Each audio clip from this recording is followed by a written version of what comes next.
Қош келдіңіздер арнама. Өзге ұлт дәрігерлерінің сұхбаттарынан аударма ұсынамын. Бүгін бүкіл денедегі буындарды, әсіресе тізе буындарын, ішіндегі сұйықтығын, сүйектерді нығайтатын тамаша тұнбаларды айтып өтемін. Екі сүйектің бір-біріне жалғанған жері буын деп айтылады. Буындар жақсы қозғалыста болуы үшін тізе үнемі қоректендіретін табиғи витамин, минералдарға мұқтаж. Сіз үлкен адамсыз, сүйектеріңіз бар, тағайларыңыз бар, біраз өмір сүргенсіз. Бірақ осы буындар қоректенуінің нашар болуынан, мысалы аз қозғалудан, жеткілікті жеп ішпеуден, жарақат алудан, міне осындай себептерден буындардың қан айналымы нашарлай береді. Үлкен кісілер жас күндеріндегідей барлық тамақты жей бермейді, таңдап жейді. Адам ағзасы да осы секілді.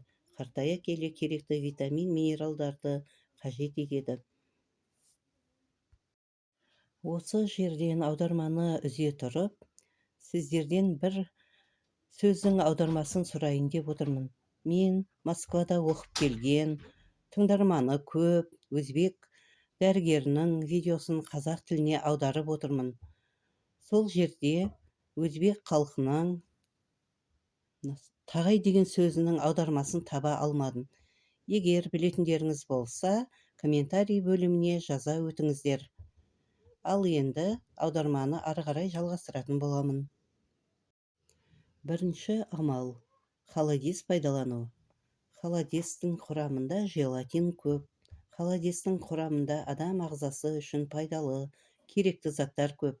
Кейбіреулер қайнаған соң витамины жоғалып кетеді деп есептейді екен. Олай емес. Сүйектер қайнаған кезде бойындағы витамин минералдары сорпаға шығады, сақталады. Молекулалар сол бойда сақталады. Күз-қыс кездерінде холодезді көбірек жесеңіз, буындарыңызды нығайтады, азықтандырады. Тізе ішіндегі сұйықтықты істеп шығаратын екі табиғи жолы бар. Біріншісі холодез, екіншісі велотренажер.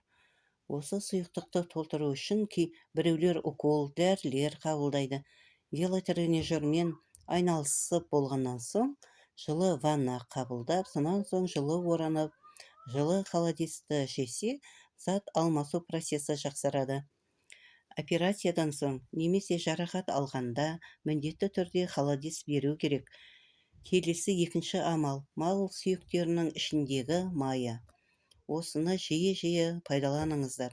Жас балаларға да, үлкендерге де пайдалы. Әсіресе үлкен жастағыларға пайдалы. Айына 1-2 рет болса да сүйек майын жеңіздер. Малдың құйқалары, құйрық майы, сүйектері бәрі пайдалы. Ауырып жүрген буындарыңызды сүйек майлармен массаж жасап, 1 сағаттай жылы орап қоюға болады. Осылай 7 күн кешке жасасаңыз, тері тесіктері арқылы буындарыңызға сіңеді. Келесі үшінші амал – мал сирақтарын ұзақ қайнатып, сіңірлерін пайдаланыңыздар.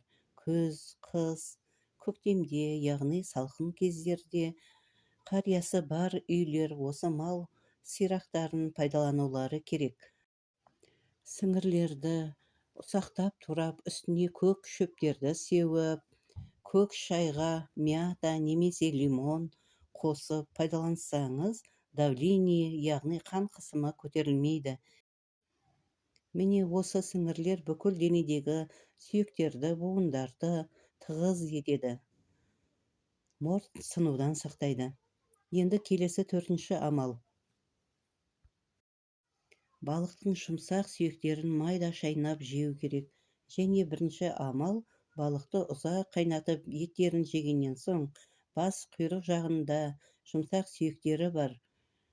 Соларды жұмсақ сүйектерін құрғатып, кофе ұнтақтайтын аппаратқа салып талқандап алыңыз. Осы ұнтақтың 1 ас қасығына 2 жұмыртқаны араластырып, майсыз табада қуырып алыңыз. Осы амалды 7 күн қолдансаңыз, сүйектеріңіз мықты болады. 6 ай бойы сүйегіңізді түрлі аурулардан, сүйек кемірілуінен қорғап тұрады. Осы ұнтақтан балық миына араластырып 10 күн пайдалансаңыз, сіңір сүйектерімізді 1 жылдық бойы жететін тығыз тоқ етіп аласыз.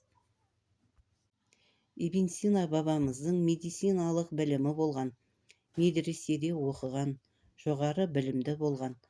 Сол кісінің және бір рецепті көбі арқылы жасалған сары май қолдану, тек химиялық қоспа араласпағаны болуы керек. Таза сары майды пайдаланғанда сүйек тығыз болады, ешқандай сүйек кемірілуі болмайды. Остеохондроз, остеопороз, кез келген буын ауруларынан емделуге ағзаға қуат береді. Әр күні кешке 1 ас қасық сары майды аш қарынға 1 ай бойы пайдалансаңыз, сонда өте жақсы нәтижеге жетесіз.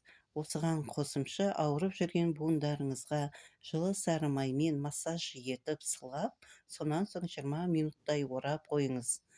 Осылай сыртқы организмнен және ішкі организмнен буындарға жететін болады.